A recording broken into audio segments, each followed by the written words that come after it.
Não é aconselhável usar esse negócio de superego, ego, id, porque isso remete muito às traduções antigas. Aí aqui eu vou falar de cada um especificadamente, né, do que é o eu, o que é o isso, o que é o supra-eu. Pronto. Eu acho que dá para a gente, pela hora, parar aqui no último ponto, né, que é o inconsciente para Lacan, e deixar a segunda parte para o próximo encontro, certo, pessoal? Pelo andar da carruagem, senão vai se prolongar muito. E vocês ainda, com certeza, vão ter perguntas. Pode ser? Tranquilo, beleza. Então, vamos lá. Bom, o eu, em alemão, ich, né? Termo empregado na filosofia, na psicologia, para designar a pessoa humana como consciente de si e objeto do próprio pensamento, né? Como o Descartes tinha determinado. Penso, logo existo, é como se fosse penso, ou existo porque penso. Então, como eu tenho consciência de mim mesmo, eu sou objeto de mim mesmo. Eu sou o ser que tem consciência de si próprio. Com Descartes, temos uma divisão entre corpo e mente, isso é muito importante, né, de lembrar, porque Descartes faz essa divisão de corpo e mente, nada mais é do que a divisão entre sujeito e objeto. E a mente é justamente, ou a razão, né, como ele usa, é justamente a compreensão de eu, é uma compreensão de unidade, né, de uma coisa, de um todo. Com Freud, o eu é uma parte do isso, né, como eu falei há pouco, que sofreu a influência do mundo externo e diferenciou-se. Isso aí eu também já falei há pouco, né. Veja que Freud tem uma frase interessante, né, que não é muito nesse contexto aqui, mas enquanto para Descartes o grande centro, digamos assim, do pensamento, né, uma coisa que é universal, uma coisa que é toda, que seria o eu, o pensamento, Freud vai dizer assim, isso que você está chamando desse grande aí, nada mais é do que uma diferenciação de uma coisa que já existia antes, que é o id, que é o isso. E aí tem uma frase de Freud que ele diz assim, tem até na abertura daquele filme Freud Além da Alma, que ele diz assim, o narcisismo do ser humano foi abalado em 3 momentos na história do Ocidente. O primeiro foi quando Copérnico descobriu que a Terra não era o centro do universo. Então o homem já tomou um baque aí, um baque narcísico, porque o lugar onde ele vive não é mais o centro do universo, é um planetazinho que gira em torno do Sol, igual a outros planetas aí. Aí ele diz, aí ele continua, o segundo baque foi Darwin, quando descobriu que o homem que se colocava enquanto topo, né, da cadeia dos seres na Terra, né, como um ser privilegiado, na verdade tem uma origem do macaco. Ele é um animal igual aos outros e que tem uma origem no macaco. Então ele não é o rei da criação, ele não é o filho, ele não é a criatura, né, predileta da natureza. Ele não está no lugar privilegiado. Ele veio do macaco. Ele é o produto de uma transformação, de uma evolução dentro da própria natureza. E aí ele diz assim, e aí veio a minha descoberta, que é a de que aquilo que até então, né, com Descartes e outros racionalistas, acreditava que a razão era tudo, nada mais é do que uma parte de uma coisa que é bem maior e está abaixo dela, e é o inconsciente. Então, Freud coloca aí as 3 grandes feridas narcísicas do homem, né? E da qual o homem até hoje não perdoou, né? E veja que interessante, né? O que a gente está vivendo agora. Quais são as duas outras grandes negações que voltaram. Uma de que a Terra é plana, ou seja, nada de Copérnico. A questão darwinista sempre foi questionada, né? Eles querem, tem gente que até quer que isso não fosse ensinado na escola, que a explicação que se dá é que tem que ser a origem religiosa, né, cristã, de Adão e Eva e tal. Tem um nome para isso que eu esqueci agora. Como é, pessoal?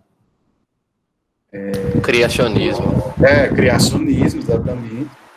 Então você vê que o homem não perdoa as feridas narcisistas. E Freud nunca foi compreendido, nunca foi aceito e nem vai ser, né?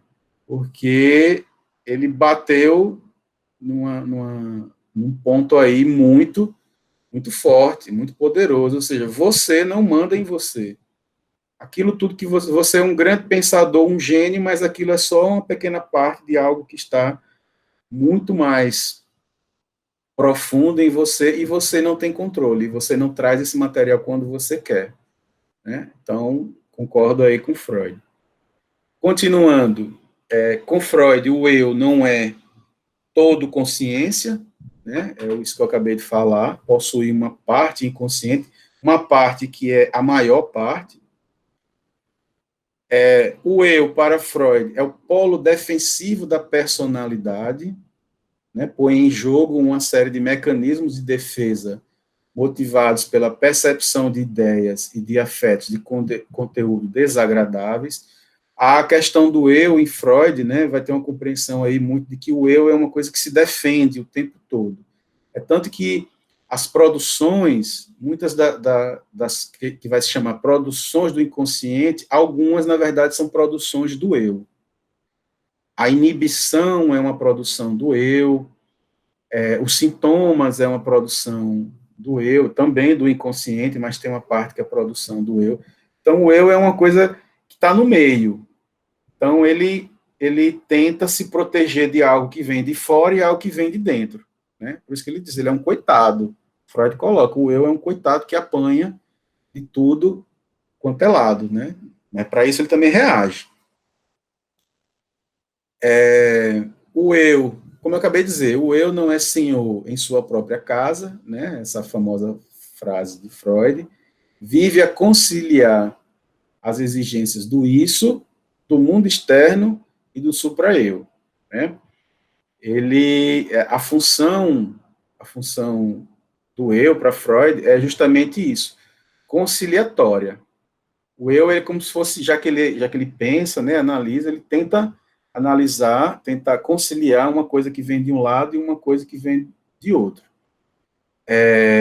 Vamos tentar dar um exemplo prático aqui, né? Vamos dizer que você seja uma pessoa que gosta de estudar, sabe que tem que estudar, sabe da importância de estudar, mas em um determinado fim de semana você também gosta de ir para a festa, gosta de se divertir, e aí você fica naquela dúvida. E aí, eu cedo, né, ao prazer, cedo a essa parte minha do corpo, do prazer, que precisa de descanso, que precisa de distração, ou eu vou para a obrigação, ou eu vou cumprir a minha obrigação. Então fica aquela guerra dentro de você, né, que a gente até brinca dizendo que é o diabinho e o anjinho, e você no meio. Esse você no meio é justamente o eu. Tenta conciliar essas exigências que vêm de todo lado, né? O eu, para Freud, é o reservatório da libido, né? A gente vai ver aí depois alguns exemplos de que, aliás, a gente já viu no encontro passado, quando a gente falou de narcisismo, né? Que tem o narcisismo primário, o narcisismo secundário, mas seja lá qual for dos dois, a libido sempre retorna ao eu, o prazer é o eu, uma coisa que Freud diz que é bastante importante, o eu é a nossa noção corporal, a gente não tem como separar a nossa consciência de si do nosso corpo próprio, né? Lacan depois vai colocar isso de uma forma bem interessante, que é a questão da imagem, o nosso eu é a nossa imagem, por isso que a paranoia vem daí, né? Quando alguém fala mal da gente, ou seja, fala mal da nossa imagem, a gente reage. Isso é o nosso lado paranoico, mas digamos assim, que é normal. Existe uma defesa da sua imagem, uma defesa do que é você. Quando alguém fala alguma coisa de você, em geral, que tem a ver com o seu corpo, né? A gente pode ser atacado tanto na nossa imagem corporal quanto na nossa imagem moral, né? Do que você é ou deixa de fazer. Ah, você é corrupto, você é ladrão. E tem a questão da nossa parte corporal. Mas os dois geram uma paranoia, que nada mais é do que uma defesa, a gente se defender. Tem coisa pior do que alguém dizer que você tá feio, tá fedendo. A gente, mesmo que não seja, mas a gente quer isso, né? Começa a se cheirar assim no ambiente. Será que eu tô fedendo mesmo? Basta alguém olhar, olhar de forma diferente para a gente, que a gente começa a criar assim uma paranoia. E é interessante essa relação escópica, né? Do olhar e a imagem. O olhar é uma coisa importantíssima. O olhar tem a ver com a pulsão. As pessoas começam a olhar para a gente assim no ambiente, a gente começa a querer entrar no primeiro buraco que aparecer. Se a gente puder, a gente vira o olho para dentro, assim, o que está acontecendo aqui, que todo mundo está me olhando? É a paranoia, é o eu, é essa defesa, né? Porque é o reservatório da libido. Vou ver aqui, alguém escreveu, Cíntia, Raíssa sorriu, e Cíntia disse, algumas coisas a gente guarda para a gente. Está falando com relação aos outros, né? Algumas coisas sobre os outros que a gente tem que guardar, né? É isso mesmo. Pois é. É isso que eu estou dizendo. Não basta necessariamente, não precisa necessariamente a gente falar alguma coisa para alguém, para ela se sentir atacada, né? Para o eu dela se sentir atacado. A questão imaginária, que Lacan vai puxar o eu para a questão imaginária, ela é fortíssima no ser humano, ela é uma das coisas mais fortes que a gente tem. Por isso que a reação também é forte, a defesa paranoica é forte. Quer, quer tomar uma porrada de alguém, ataque a imagem de alguém. Se você atacar a imagem, pode esperar, mais cedo ou mais tarde, a pessoa pode ser um anjo, aí vai vir uma resposta, não tem para onde correr, certo? Isso, professor, isso é doidice, isso é paranoia? Não, isso é normal, isso é uma característica do eu. Eu toquei nesse assunto quando eu falei que Freud disse que o eu é um eu corporal. Então, atacou a essa construção corporal, construção imaginária do eu, vai ter uma resposta, a agressividade, não tem para onde correr, certo? E aí, às vezes, esse ataque, né, pode vir também de outra forma, por exemplo, existe um lado do amor que ele é imaginário, nesse sentido, né? Quando nós temos uma perda amorosa, quando a gente está formando o luto aí, tem um lado de um ataque a mim. Por que essa pessoa me deixou? Por que essa pessoa me abandonou? O que eu tenho o que eu tenho de errado, né? Então, há um lado aí que a gente vê também como se fosse um ataque à minha imagem. É aí que a libido retorna para o eu, né? Por isso que é o reservatório da libido, e a pessoa se recolhe. A tristeza amorosa, né? A tristeza, aliás, por uma perda amorosa, ela se dá em dois sentidos. Uma, porque é uma perda mesmo, e a gente precisa construir, fazer um luto, e outra é que é visto como um ataque ao eu. Né? O que foi que eu fiz? O que é que eu não tenho ou eu não consigo oferecer que a pessoa me deixou? E aí, tem jeito, né? A pessoa fica triste e a libido retorna para o eu, certo? E aí, para concluir o eu ideal, né, que aí é mais Freud que colocou isso, né? Eu ideal é a parte da imagem, é a imagem que nós temos de nós mesmos, e o ideal do eu, que é uma coisa que depois que esse eu ideal é atacado, né? É normal isso, quando a gente vai se desenvolvendo, a gente vai ver que o eu que a gente criou idealmente não corresponde àquele eu que você é de fato, aí ele vira ideal do eu, que é o eu que Lacan vai dizer que é a parte mais do simbólico, né? É aquilo que é você a partir do que você diz, daquilo que você sabe, daquilo que você sente e consegue dizer, não é somente aquela imagem que você faz de você. É uma forma conciliatória, né, de resolver esse problema com o eu ideal. E, na verdade, não existe ideal do eu, existem ideais do eu. A gente nunca abandona esses ideais do eu, certo? A gente tem um resquíciozinho desse eu ideal, né, que é imagético, e, na verdade, a gente vive sobre vários ideais do eu que a gente cria durante a nossa vida, certo? Alguém quer falar alguma coisa? Ouvi um microfone aí. Não, né? Bom, continuando. O isso, né, que em alemão é es. Eu já falei sobre o isso, né, a questão da escolha da tradução inglesa de usar es por id, né, que é um pronome latino neutro, no inglês é o it, às vezes preferiram o latino. É o polo pulsional, né, e psicobiológico da personalidade. Eu falei disso quando eu dei aquele exemplo do neném, quando é muito pequeno, ele tem algo ainda um pouco biológico, quase instintivo, que é para ele sabe que tem que mamar, não precisa ensinar ele. Isso é uma coisa do id, né, uma coisa bem profunda. Conjunto de conteúdos de natureza pulsional e de ordem inconsciente. O id, Freud vai dizer que ele é todo inconsciente. Se tem uma instância que é todo inconsciente, que é a parte mais profunda, é uma parte muito difícil de simbolizar, né, de ligar a algo dizível, né, é uma coisa mais que a gente sente. O id é uma coisa puramente afetiva, é sentimental, né, é a expressão psíquica da pulsão.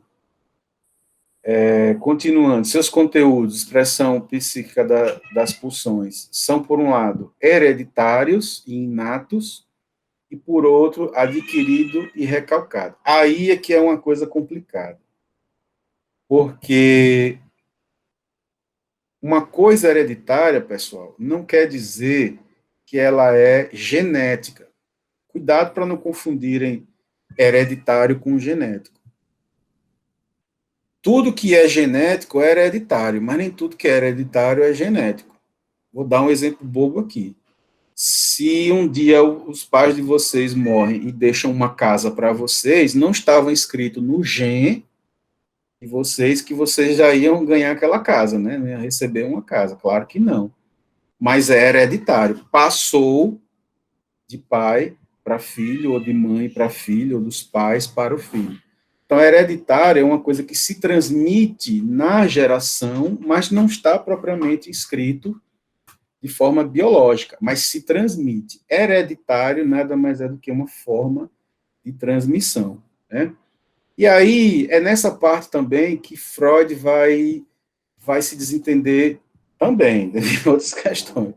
Mas Freud vai se desentender com Jung, porque Jung vai dizer que existe um inconsciente, na verdade, o inconsciente é uma coisa que todos nós temos acesso, não existe um inconsciente de cada um.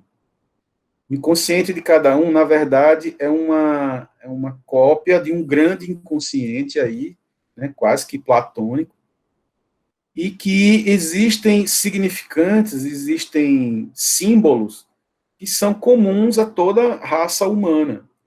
Então, ele pode dizer assim, se eu pegar aqui um desenho, eu sonhar com um desenho de um círculo com um traço assim, isso é a mesma coisa, significa para mim a mesma coisa que significava para o homem há 10 mil anos atrás, lá no Egito. Ele quer dizer que são coisas comum a todo ser humano, é como se fizesse parte de um grande inconsciente. É daí, pessoal, onde vem o termo, inclusive, inconsciente coletivo. Esse inconsciente coletivo só faz sentido na psicanálise para Jung, para Freud não. Se tem uma coisa que não é coletiva, é o inconsciente. Existem várias coisas que a gente pode transmitir, tentar transmitir de uma pessoa para outra, mas não necessariamente pela via do inconsciente. A maneira como eu vou processar e simbolizar uma coisa é totalmente diferente de que outra pessoa vai fazer também. Certo? Então, essa questão de conteúdos inatos é meio complicado, certo? Mas no início, Freud até também por influência de Jung, não descartou. Tem coisas que Freud não descarta, mas na frente ele descarta, porque ele tem mais prova e convicção sobre isso, né? Então, o id é uma coisa que ele quer dizer que é muito mais profundo, né?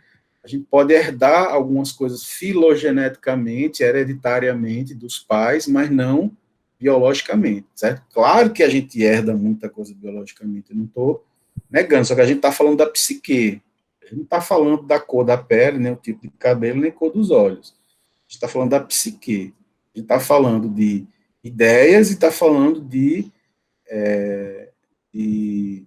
sentimentos, de pulsões, né?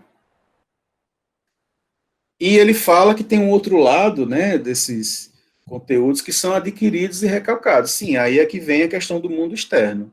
Tem coisas que afetam o ser humano e a gente vai recalcando, vai empurrando lá para o inconsciente por algum motivo. E aí, sobre isso ainda, ele diz, é regido pelo princípio do prazer. Essa aí é uma das coisas mais importantes, né? O isso necessita, o isso quer. Não tem que ter explicação. O ser humano é aquele ser que ele, no princípio, ele é regido por um princípio. O princípio quer dizer o início da vida. No início da vida, ele é regido por um princípio e ele vai se modificando e sendo regido por outros princípios também. Mas a gente nunca abandona o princípio do prazer. Nunca. A grande diferença na nossa vida é trocar o prazer por outro. Eu vou dar um exemplo aqui que até o próprio Freud coloca em um texto, que ele diz assim, olha, você quando era criança, muito pequenininho, pode ter tido uma experiência de um prazer, de sentir um prazer extremamente profundo num ato de violência. Você espancou uma criança, mordeu uma criança, arrancou um pedaço da criança, e aquilo ali foi extremamente prazeroso para você. O que a gente faz? Né? Se a criança se fixar nisso, né, a partir de outras questões também, pode criar uma perversão. Dali pode sair uma perversão, pode sair um perverso, né, no menino. Claro que não é só isso, mas isso é um ponto. E aí ele diz assim, bom, você vai crescer na sociedade, esse prazer, né, essa sensação de prazer nunca vai se apagar de você, mas você sabe que se você sair mordendo os outros, ou batendo, vai ser ruim para você. E aí, como você teve a sorte de não ter algo familiar que te puxou para uma perversão, você vai ter uma construção neurótica, você vai modificando essa pulsão, né, violenta, e você vai diluindo esse prazer em vários prazerezinhos. Como?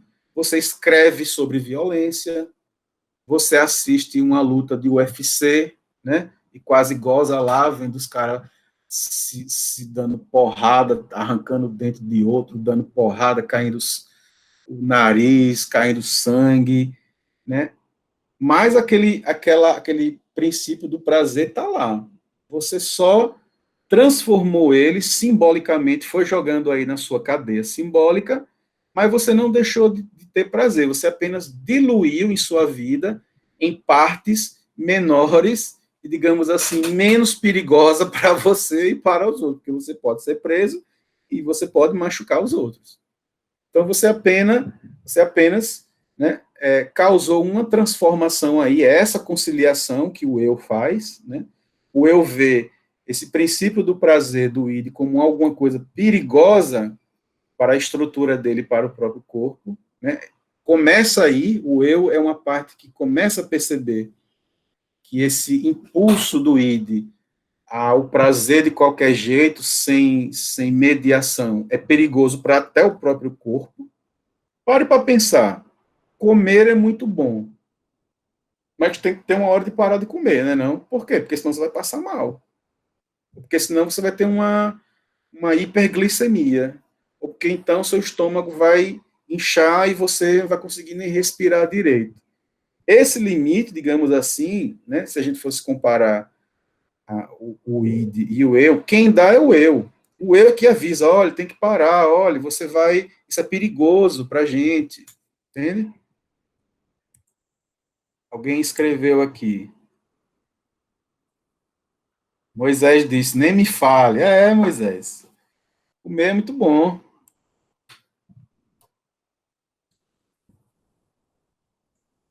Mas tem uma hora, né, que a nossa própria consciência, por mais que o nosso estômago aguente, porque o estômago distende mesmo, não tem por onde correr, mas tem uma hora que a nossa própria consciência diz, não dá para continuar. Por mais que você aguente, não dá para continuar. Isso serve para várias coisas. Isso serve para bebida, isso serve para relação sexual, serve para tudo, né? Que lhe leva para um prazer sempre extremo, né? E a violência tá nisso aí. A violência é uma fonte de prazer extremamente forte, né? É por isso que ela é tão banal, por isso que ela é tão presente no ser humano e a gente se pergunta por que que a gente não consegue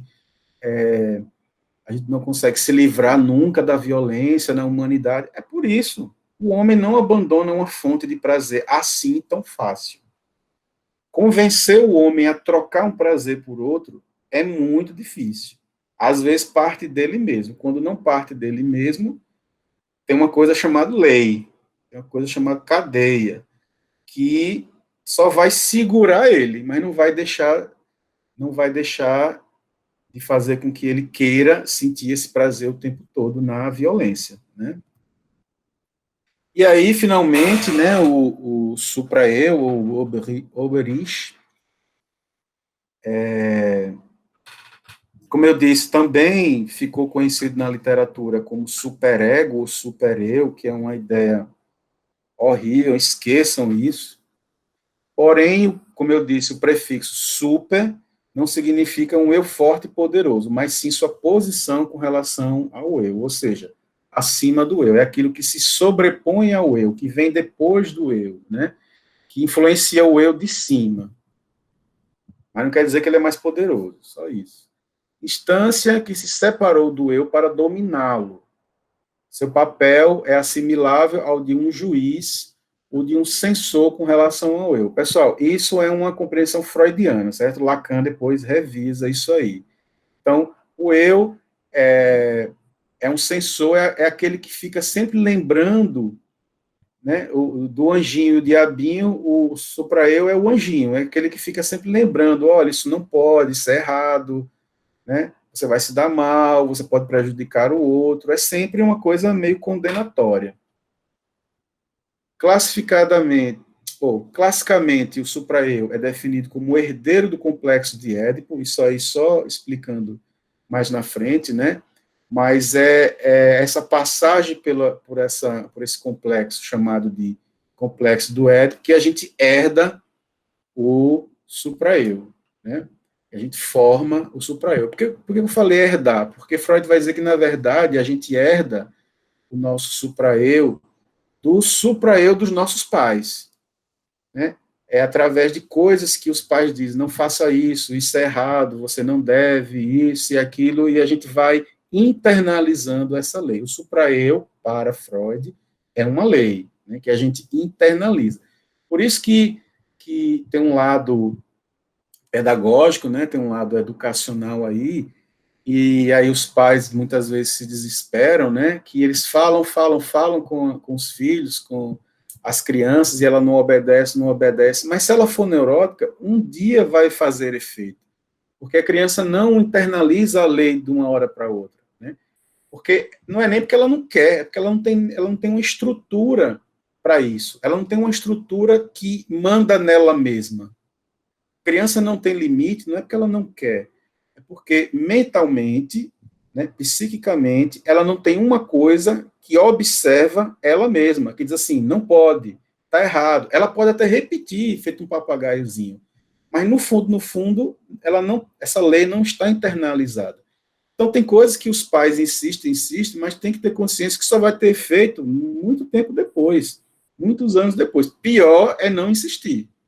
É não insistir em dizer aos filhos que isso não se deve, que isso está errado, conversar, mostrar a realidade. Porque se não fizer isso, achar que a vida sozinho vai fazer, pode ser que não faça. E aí ela não herda supra-eu nenhum, ela torna-se uma criança muito permissiva, muito sem limites, e aí é complicado para ela e para todo mundo, né? Constitui-se por interiorização das exigências e das interdições parentais, nada mais é do que isso que eu acabei de explicar. A transmissão dos valores e das tradições perpetua-se dessa maneira, por intermédio dos superegos, de uma geração para outra, né? É isso que eu acabei de falar. Freud diz que a gente herda dos nossos pais, que por sua vez herdaram dos pais deles e assim por diante. Representante das exigências éticas do homem, isso é frase de Freud, né? O super-eu nada mais é do que a nossa parte moral.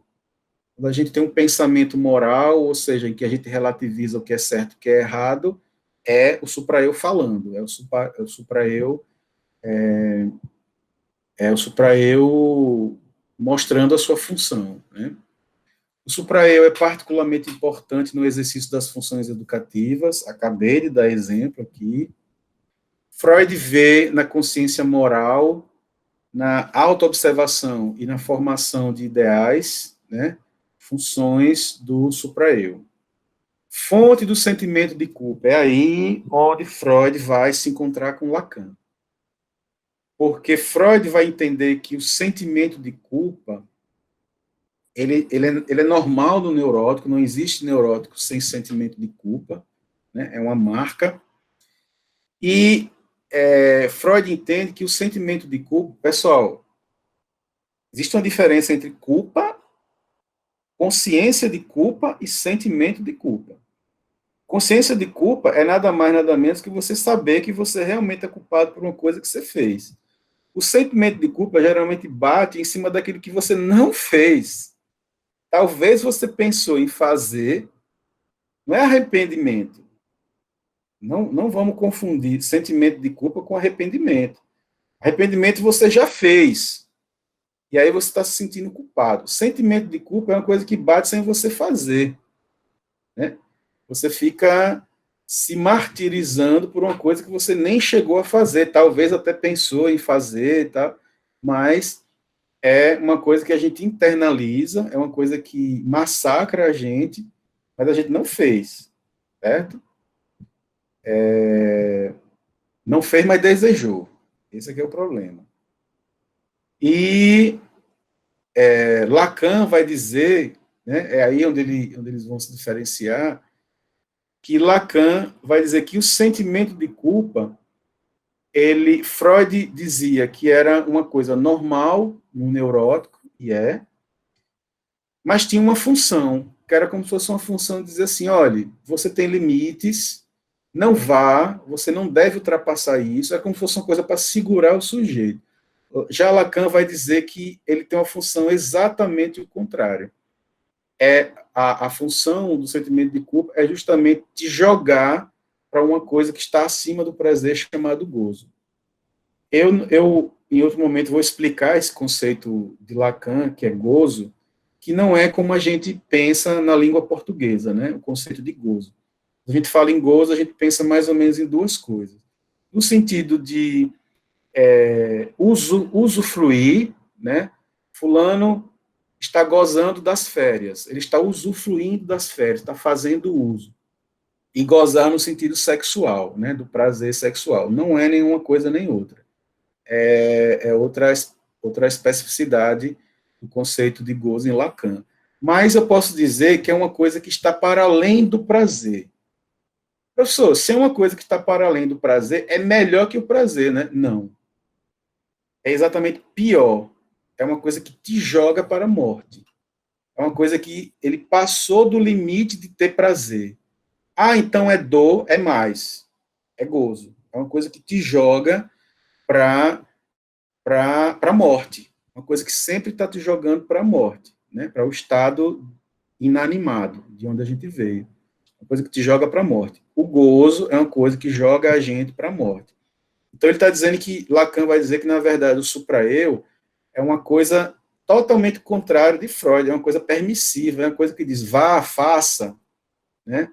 Goze, faça, não tenha medo dos limites, não tenha medo da lei, da moral, vá, faça. E ele diz que o que nos causa mal é isso, porque a gente tem a consciência que não aceita pensar isso ou sentir isso, né? E aí o sentimento que a gente tem é de gozo. Continuando, o supra-eu feminino, entretanto, seria menos opressivo e menos implacável. Porque o feminino ele se relaciona com a lei de uma forma diferente. E o complexo de Édipo, já que o supra-eu é um herdeiro do complexo de Édipo, no menino, né, no masculino, quando o complexo de Édipo fecha, o super-eu já está lá, estruturado. Há um momento no menino que o complexo de eu termina, né? É um complexo com começo e fim. E na menina, o complexo de Édipo é uma coisa que não é bem resolvido praticamente nunca, né? É uma coisa, digamos assim, aberta. É um problema, é um complexo sempre aberto para quase que durante a existência toda da menina. Isso é uma coisa do feminino. Então, o supra-eu vai ter consequências um pouco diferentes na mulher, certo? Lacan, compreensão de supra-eu que difere de Freud, que é isso que eu acabei de explicar para vocês, né? Lacan, ele diz que o supra-eu é o imperativo do gozo.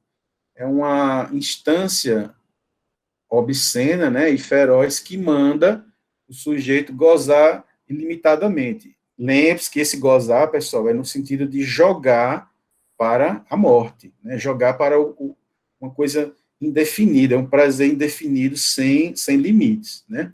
Como eu disse, para Lacan, o supra-eu, ele diz, goza, vá, faça, se jogue, né, se jogue, não se preocupe com os limites. E aí a gente sabe que isso pode ser extremamente perigoso e nocivo para o sujeito.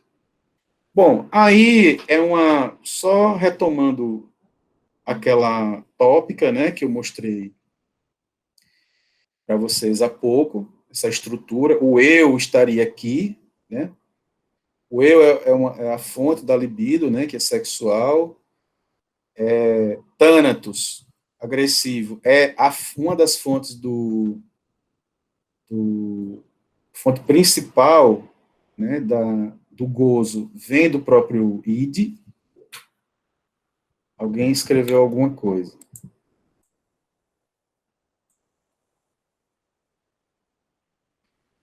Cíntia disse, eu poderia ver o ego como equilíbrio entre meu id, meu lado louco e compulsivo, e o superego, meu lado controlador e cheio de tabus. Ouvi isso em algum lugar, em algum tempo que não me lembro. Aí a própria Cíntia diz, respondeu agora, já vi. Sim, Cíntia, para Freud, a compreensão é essa, certo? O ego, ele é massacrado.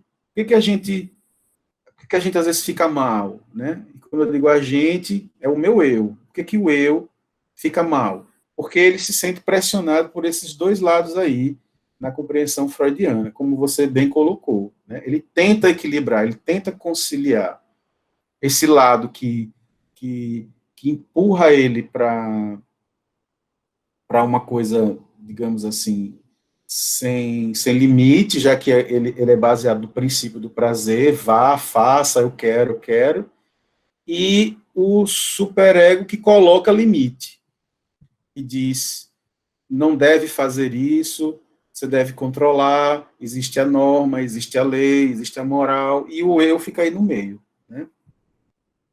Então, acho que você compreendeu.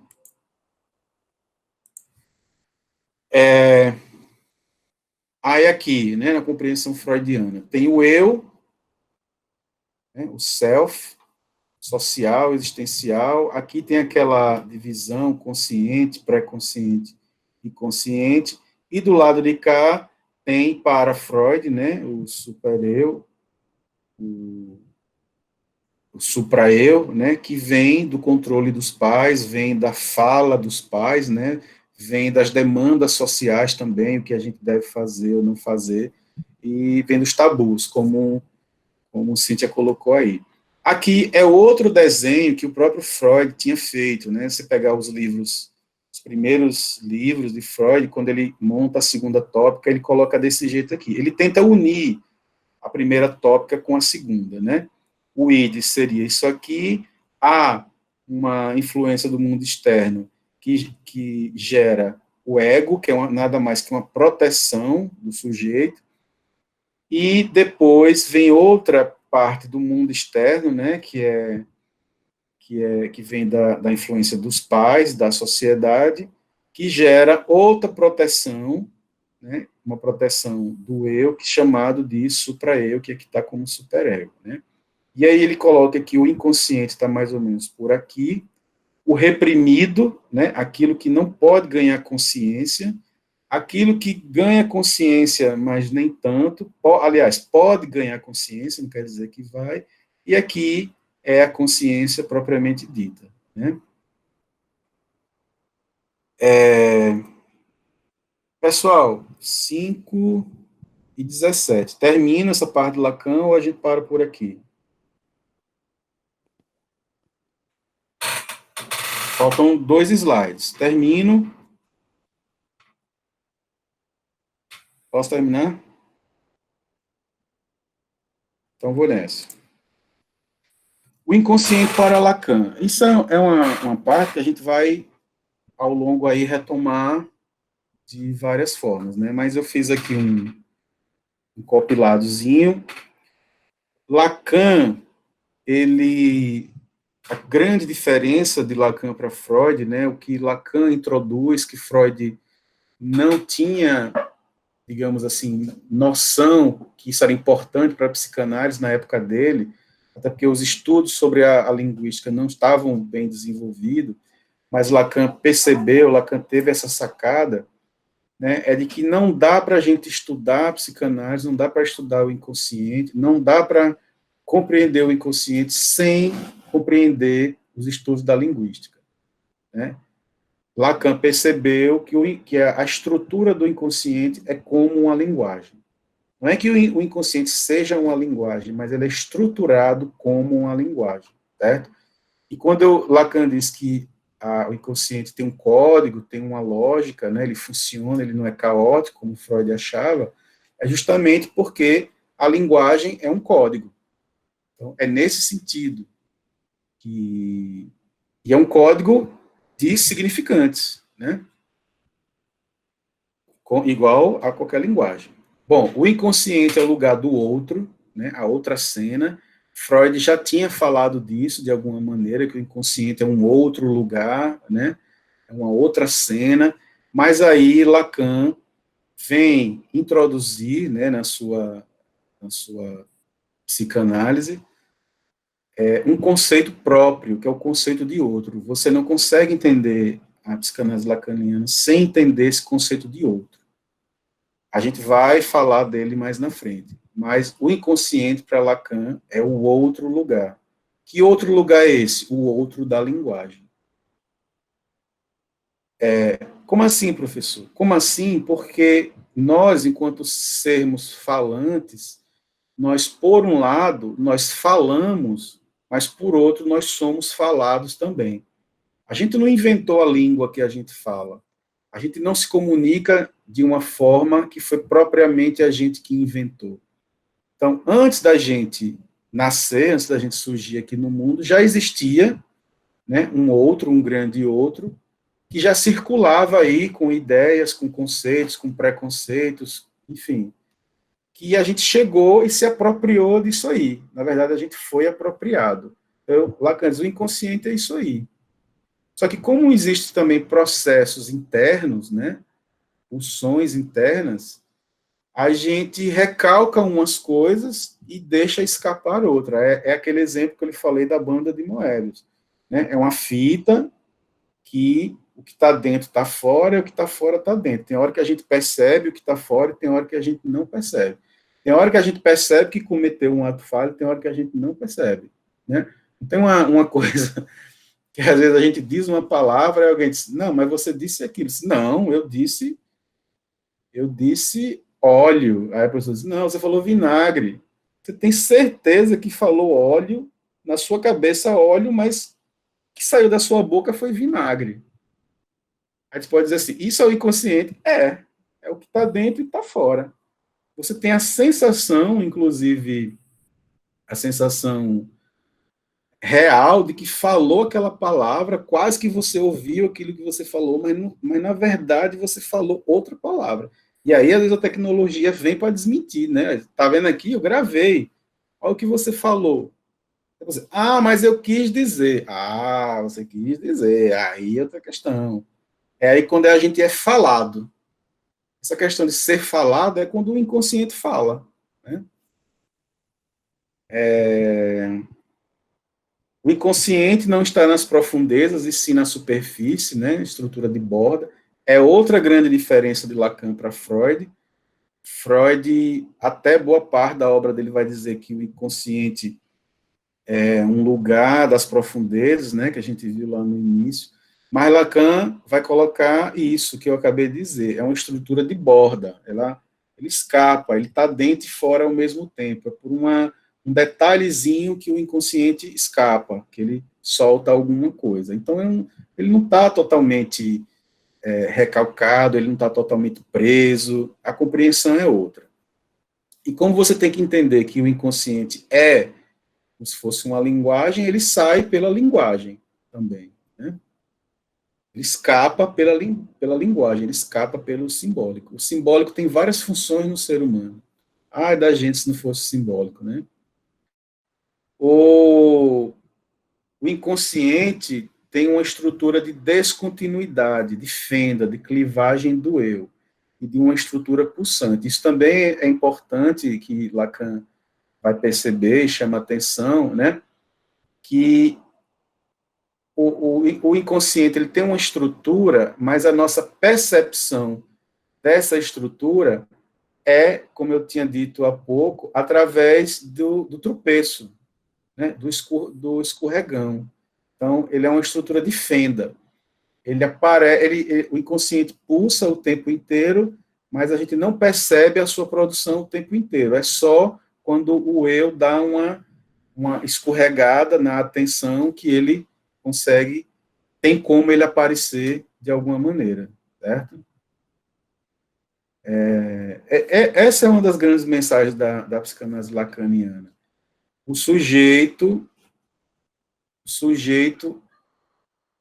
o desejo do sujeito é um traço, né?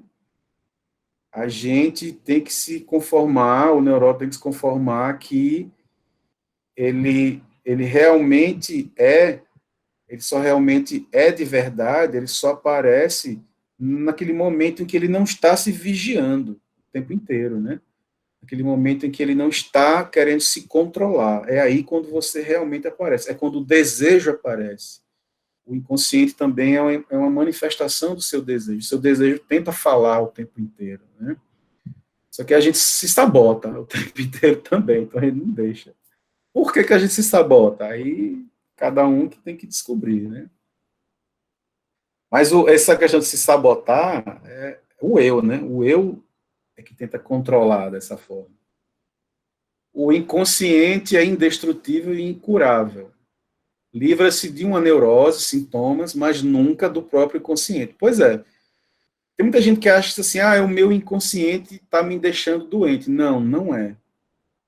Muito pelo contrário. Né? O inconsciente, às vezes, vem lhe dizer a solução, vem dizer a cura. Ele é indestrutível no sentido de que, assim, não existe um tratamento que faça com que você não tenha mais inconsciente. Apague o inconsciente, ou então feche a possibilidade do inconsciente aparecer. Não existe. Na neurose, isso não existe. O inconsciente sempre vai insistir o tempo inteiro. Você pode mudar de psicanalista, você pode passar por várias coisas em sua vida, mas o inconsciente sempre vai insistir.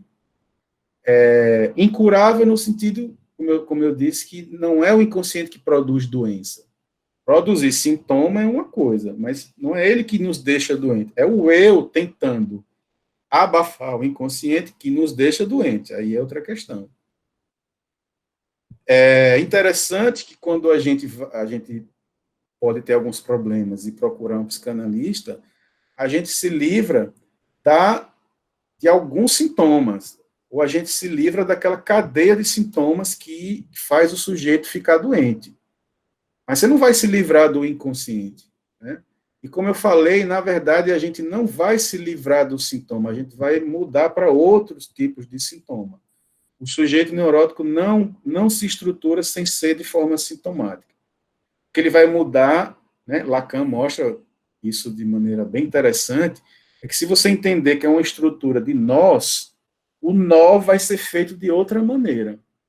De uma maneira talvez menos prejudicial para o ser humano, menos destrutiva, menos angustiante, mas o sintoma está lá presente. Eu dei o exemplo há pouco, né, de repente a pessoa é compulsiva no cigarro, entra no processo de análise por outros motivos e troca aquele sintoma por outro e por outro.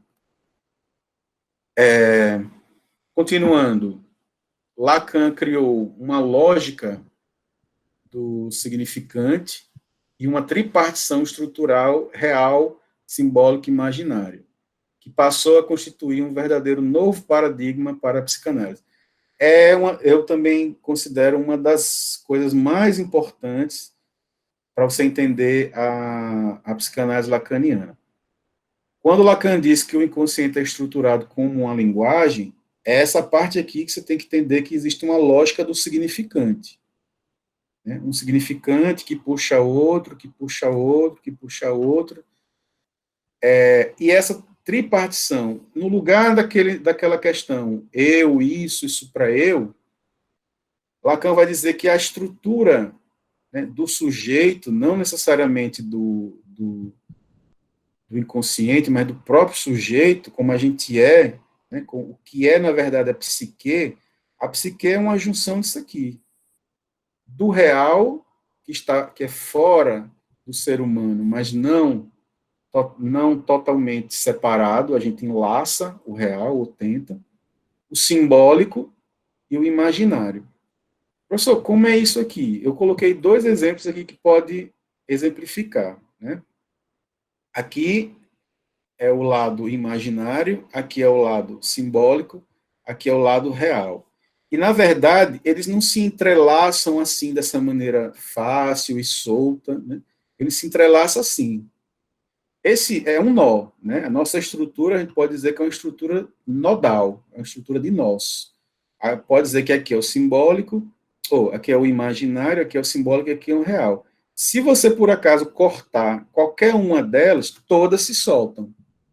Então, elas são estruturadas de uma forma que, quando você puxa uma, você está puxando todas. E se você cortar uma, as 3 se soltam. Não tem como ela se manter presa, certo?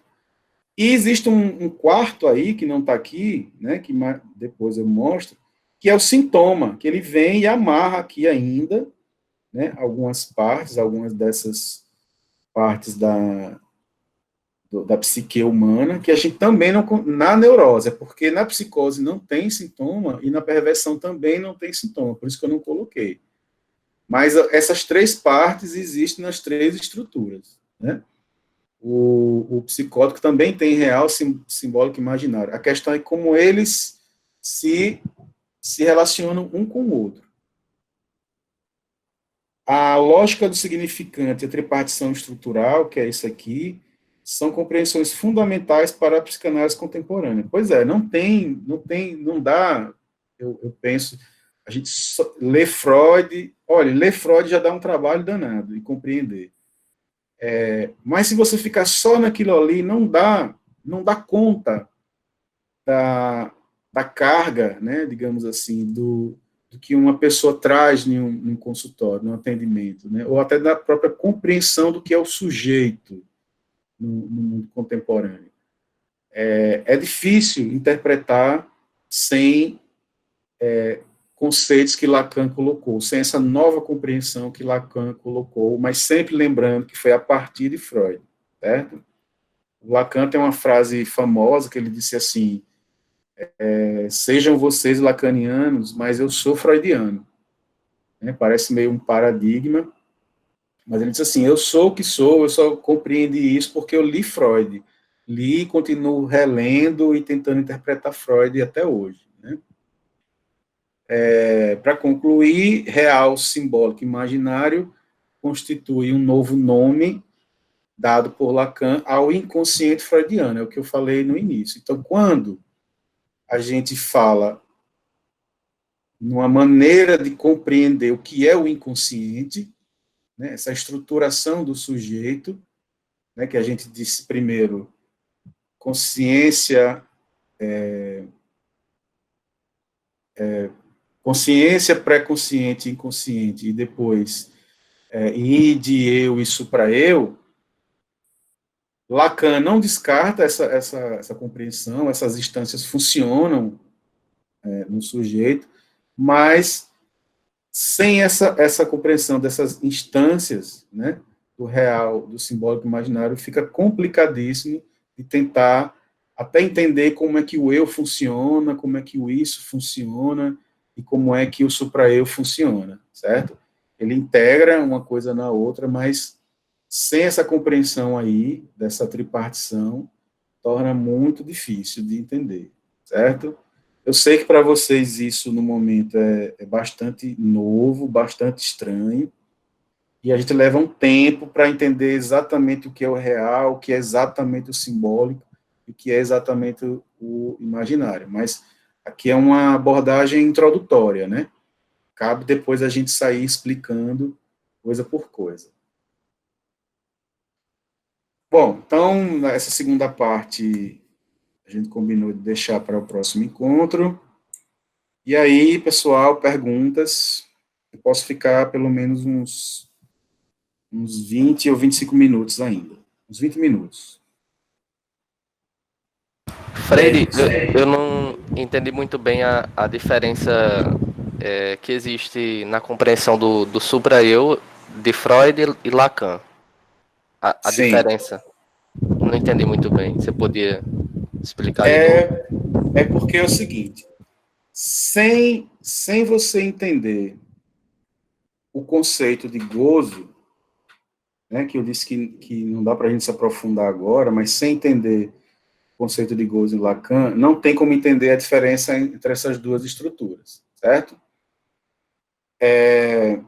Freud foi percebendo que isso é uma evolução, né, da teoria dele, ele foi percebendo que somente o id, somente o eu, não dava conta de explicar certos fenômenos dos seus pacientes. Ele disse, bom, tem que ter alguma coisa na estrutura também que aperta, que pressiona o eu, e que não é propriamente o id, é uma coisa que tenta balancear. Existe uma coisa interna, mas também existe uma coisa externa, porque a gente não pode deixar de desconsiderar a influência que a sociedade tem na gente. É como se houvesse uma cobrança. Tá, Freud, e aí? Tudo é do sujeito, tudo parte dentro do sujeito, tudo que ele sente, todas as questões dele vêm somente de dentro dele. É Freud dizer, não, tem muitas que vêm de fora.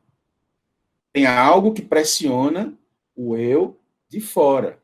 E o que é essa coisa que pressiona de fora e que depois ele internaliza dentro dele, como uma lei? É o supra-eu. Como eu dei o exemplo há pouco. O supra-eu, ele é internalizado através de uma voz, através de comandos, através de falas dos pais e de outras pessoas, que não se deve fazer isso, não se deve fazer aquilo, isso é perigoso, isso é proibido, você não pode fazer isso, e a criança não faz a menor ideia do que é isso, do que é limite, mas chega um momento, né, que tem um processozinho aí, que não é à toa, que faz com que ela internalize essa lei da proibição. Freud vai dar a explicação exatamente pelo complexo de Édipo e do complexo de castração, principalmente do complexo de Édipo. O que é a história do Édipo? Né? Quando a gente volta lá para teatro grego, e a gente vai ver que, na verdade, é uma história de um parricídio, ou seja, matar um dos pais, e de incesto, ou seja, ter relação sexual com alguém da família próximo, o pai, a mãe ou o irmão. Então, veja como para o neurótico essa é uma ideia insuportável. A ideia passar por nossa cabeça que a gente mate um dos nossos pais, se a gente já não tem coragem de matar praticamente ninguém, imagine os próprios pais, e a ideia de a gente ter uma relação sexual com um dos pais. É mais insuportável ainda. Ele assim, bom, mas de onde vem isso? A gente já nasce com esse pudor, a gente já nasce com esse sentimento. Freud vai dizer, não. Se isso de alguma forma, em algum momento, não foi internalizado, e tem pessoas em que não é internalizada, basta dizer, né, o perverso. O perverso é alguém que não internaliza essa lei, internaliza outra, mas essa não. O perverso tem horror ao complexo de castração e ao complexo de Édipo. Ele vê e cai fora. Ele entende como é e cai fora. Ele nega o complexo de, de Édipo de castração. O neurótico atravessa, pelo menos o menino, ele atravessa o complexo de castração, ele vai do começo ao fim. E qual é o resultado? A internalização dessa lei. Eu não posso. Como eu disse já em sala de aula, em muitos países não está escrito em lei nenhuma, em norma nenhuma escrita, nem na Constituição, nem em qualquer código, que é proibido casar com o pai, ou com a mãe, ou com o irmão. Tem países que está escrito.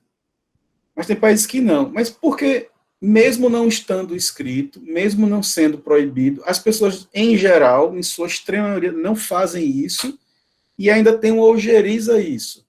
Porque é uma lei que foi internalizada. Não precisa alguém lhe dizer que é proibido, feio ou insuportável pensar dessa forma com relação aos pais. Essa lei, em algum momento, ela entra, ela é internalizada. E essa é um tipo de lei que eu estou falando só por exemplo. Há várias e várias outras leis que a gente vai internalizando também, mas o neurótico tem uma relação muito complicada com a lei. O neurótico é aquele que quer contestar a lei o tempo inteiro, né? Ele tem esse probleminha que é uma consequência do complexo de Édipo e de castração. Ele fica questionando, como ele não quer questionar a grande lei, ele fica questionando leizinhas, né? Por que não pode isso? Por que não pode aquilo? Por que eu não posso avançar o sinal? Por que eu não posso mostrar os peitos na rua? Por que não sei o quê? Ele fica questionando. Né? É um probleminha que ele tem, isso é normal da neurose, com o complexo de Édipo e de castração, que nunca é totalmente bem sucedido. Né? Mas isso é a maneira como Freud entendia. A gente internaliza essa lei. Lacan vai dizer o seguinte: existe a lei do desejo. A lei do desejo é aquilo que é propriamente no neurótico inconsciente, é aquilo que te empurra para fazer as coisas sem você ter muita noção, você tem que traduzir isso, mas existe uma coisa que é anterior à lei do desejo, porque a lei do desejo é uma formulação. Agora, existe uma coisa anterior, que vem do id, que é esse imperativo do gozo. é uma coisa que te empurra, faça, é uma coisa que diz assim, não tenha limites, beba sem parar, coma sem parar, né? Corra, abrace abrace as coisas sem se preocupar com consequência, é uma coisa que te empurra para a morte, porque o gozo, o conceito de gozo de Lacan, é a tendência de empurrar o homem para o estado de inanimação de onde ele veio, né? Ou seja, para o nada, é uma coisa que empurra para a morte. Então, seja como algo que te empurra com relação à lei, seja algo que te empurra com relação ao gozo, o que eles têm em comum é que o eu está sendo massacrado aí de um lado ou de outro. A diferença para Freud e Lacan é que, como se um diz não faça, não faça, não faça, para Lacan, na verdade, ele está dizendo faça, faça, faça. E faça mesmo e não pare e continue. E a gente sabe que tudo na vida que se a gente fizer o tempo todo, sem parar, a gente vai acabar na morte. Tudo, qualquer coisa que você imaginar, até a bondade humana, se você fizer só bondade na sua vida, você vai acabar morrendo. Não tem jeito. Compreendido? Beleza, saquei.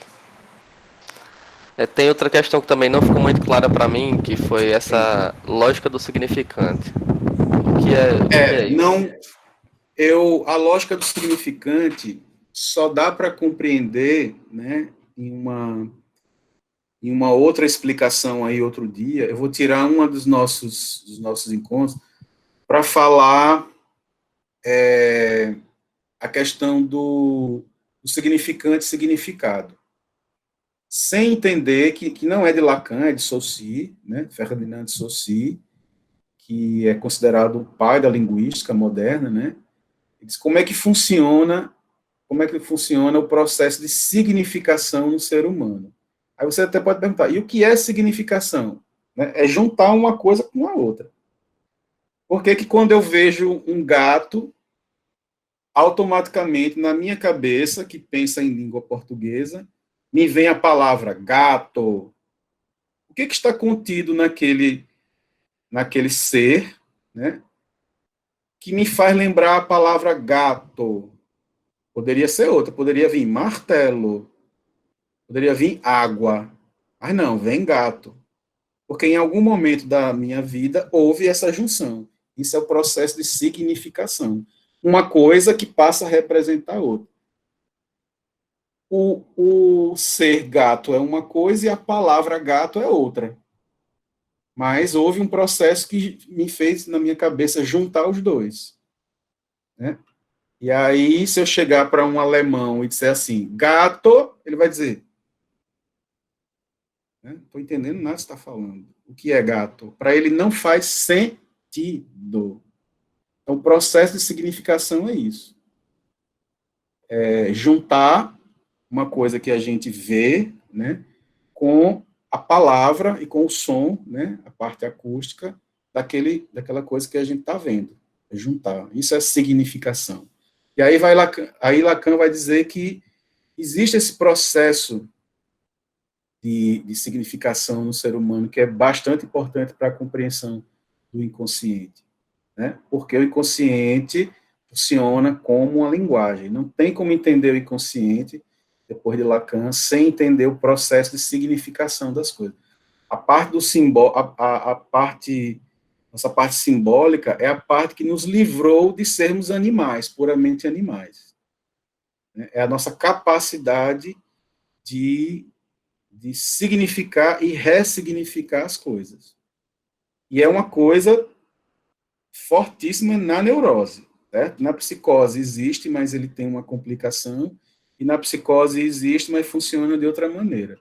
Essa questão do simbólico é primordial na neurose. É pelo simbólico, inclusive, que é possível uma análise. O que é o falar? Falar. Ali tem um processo de significação. Não é só de significação, mas tem um processo de significação ali.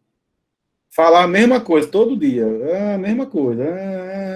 Tem uma hora que aí há uma ressignificação, há uma coisa que escapa do inconsciente e entra aí na cadeia simbólica, e passa a ser compreendido de uma outra forma. Beleza, Mas beleza. eu vou um dia só dedicar a isso, essa parte do simbólico, certo? Tranquilo. Beleza. O que mais, pessoal? O que mais?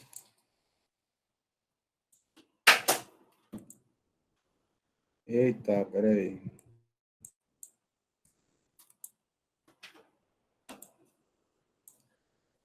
O que mais, pessoal? Então é isso mesmo? A gente acordado aí? Hoje o negócio foi longo, viu? Oi? Hoje o negócio foi 2 cheio de horas. coisa. Foi longo em termos de explicação, né? Foi denso. Isso, denso, é verdade. Foi denso. Eu disse, né?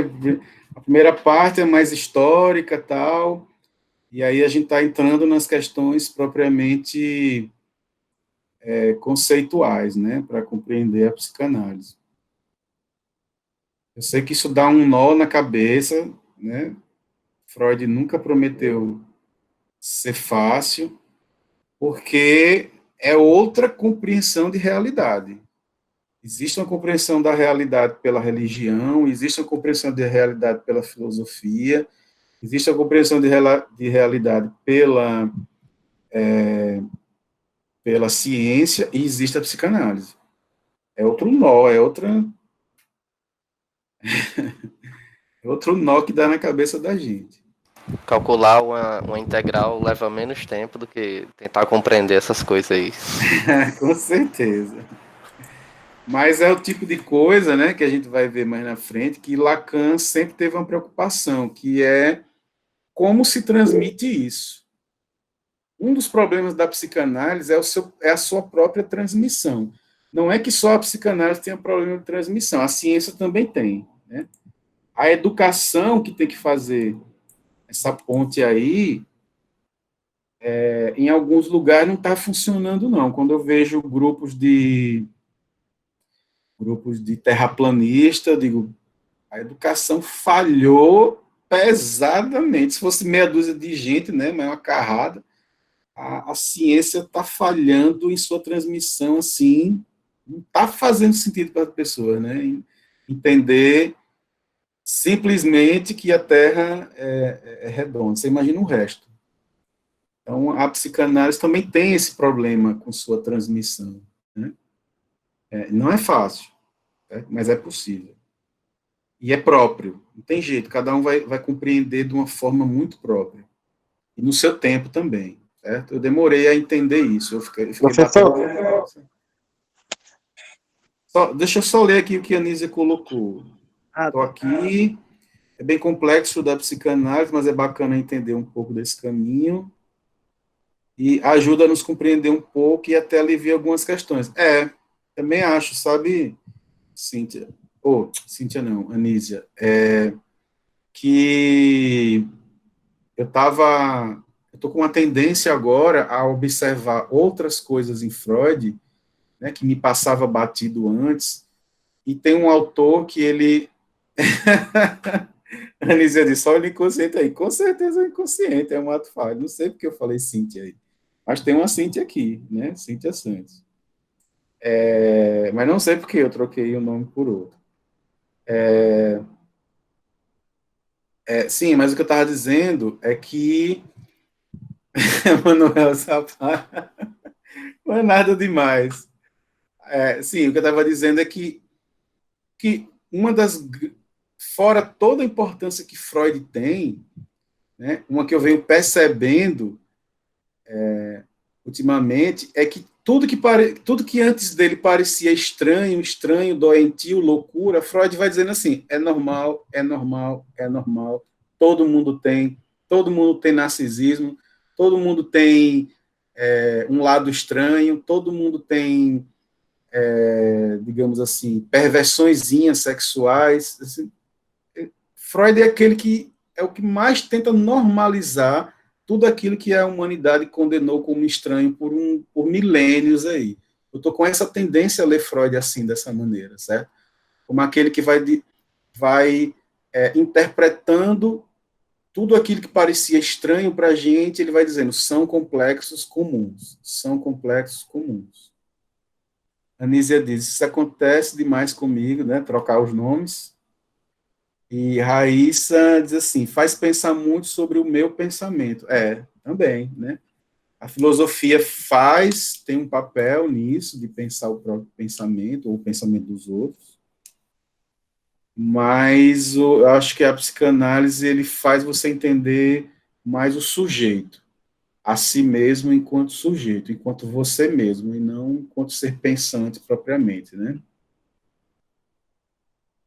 Anísia disse, alivia sentimentos de culpa e de complexo de inferioridade.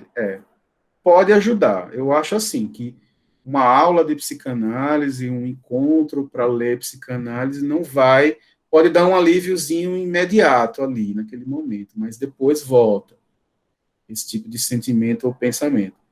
Mas uma análise, com certeza, né, ajuda a se livrar desse tipo de coisa. Eu acho assim que são dois problemas, falando disso, extremos, né? Aqui tem ligação, que uma coisa é o complexo de inferioridade, como a Anísia colocou, e outra coisa é o complexo de superioridade, que também é problemático, né? Mas um tem a ver com o outro. E eu acho que não deve ser legal, por mais que a pessoa não perceba nela mesma, não é legal nem ter um nem ter outro. Porque pode perceber, quem tem complexo de superioridade, na verdade, o tempo todo ele está se defendendo de uma inferioridade e vice-versa. Eles caminham de um polo a outro assim muito rápido, né? Muito fácil. Então, o ideal seria você compreender o que é você mesmo. A gente vai ver que no fim de uma análise, Lacan diz assim: o que você encontra no fim de uma análise? Isto. Você é isto. Tu és isto, né? Nem mais nem menos, nem melhor nem pior. Tu és isto. E claro que isso não se faz assim, né? Faz anos e anos e anos de análise. Mas com certeza, Nízia, compreender a psicanálise nos alivia já em muitos pontos, em muitas questões, né? Principalmente em certas aceitações, né? De entender que não, nós não somos tão anormais assim como a gente imagina, nós não somos doentes de uma coisa ou de outra, que é tudo complexo, se explica tanto pelos complexos normais e se explica pela própria história da pessoa, por que ela é assim, por que ela reage assim, por que ela pensa assim, por que ela sente assim, por que ela deseja assim, coisa muito própria, né? Nem todos os complexos explicam uma coisa que está dentro da gente, mas a gente juntando os dois é possível. O que mais, pessoal?